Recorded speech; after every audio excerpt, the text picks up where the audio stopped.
Kita bersatu dalam doa. Terima kasih ya Tuhan Allah untuk segala kebaikan-Mu kepada kami melalui napas kehidupan yang masih boleh kami terima Tuhan hingga pada saat hari ini kami boleh memasuki hari yang baru. Ya Tuhan Allah, kami memohon kepadamu, kiranya Tuhanlah yang menyertai kami dalam segala aktivitas kami hari ini. Lindungi Tuhan dan sertailah kami dalam melakukan beragam aktivitas kami yang sesuai dan seturut dengan kehendak-Mu. Di dalam nama anak-Mu Tuhan Yesus Kristus, kami berdoa dan mengucap syukur. Amin. Selamat pagi Bapak Ibu serta saudara-saudari yang terkasih dalam nama Tuhan Yesus Kristus. Firman Tuhan bagi kita pada hari ini, hari Senin, tanggal 27 November 2023, diambil dari Yesaya 45 ayat yang ke-25. Akulah dia yang menghapus dosa pemberontakanmu oleh karena aku sendiri, dan aku tidak mengingat-ingat dosamu. Dalam bahasa Batak dikatakan, au tutu, au sadiri, manalesei akka pangalosim, alanyau, jala dang behupai ngot-ngot akka dosamu. Demikian firman Tuhan. Bapak Ibu serta saudara-saudari yang terkasih, tidak ada kita yang luput daripada dosa. Semua kita pernah melakukan kesalahan. Lalu ketika kita melakukan kesalahan, tentu bisa saja dan sering sekali menyakiti orang lain yang berada di sekitar kita, yang kadangkala membuat hubungan kita menjadi bermasalah, yang membuat hubungan kita menjadi renggang dalam proses berkehidupan di tengah-tengah kehidupan sosial.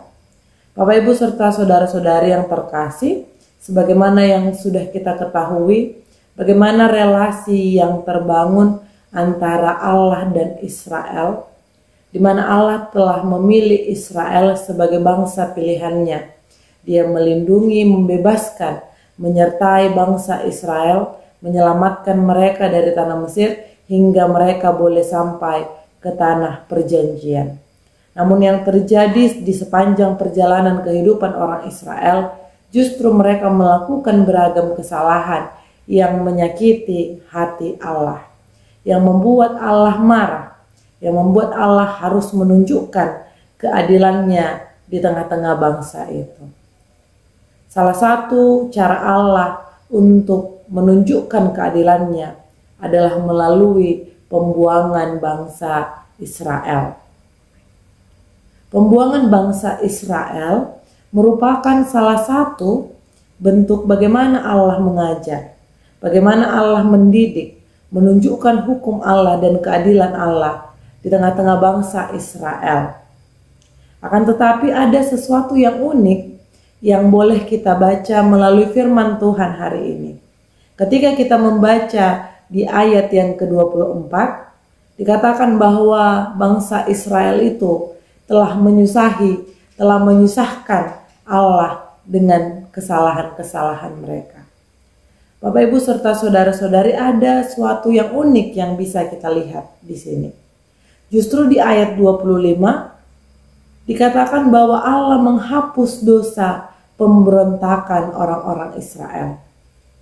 Yang tadinya mungkin dalam pikiran awal kita bahwa mereka yang menyusahkan Allah akan membuat Allah semakin murka, namun ternyata dikatakan bahwa Allah menghapuskan, bahkan melupakan pemberontakan mereka.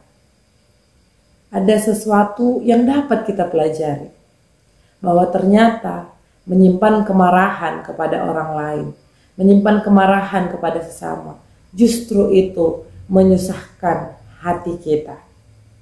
Bapak Ibu serta saudara-saudari, dosa orang-orang Israel itu tetap dilihat Allah dan dilakukan Allah melalui keadilannya untuk membuat mereka belajar terhadap hukum Allah, terhadap kehendak Allah, mana yang Allah suka, mana yang tidak.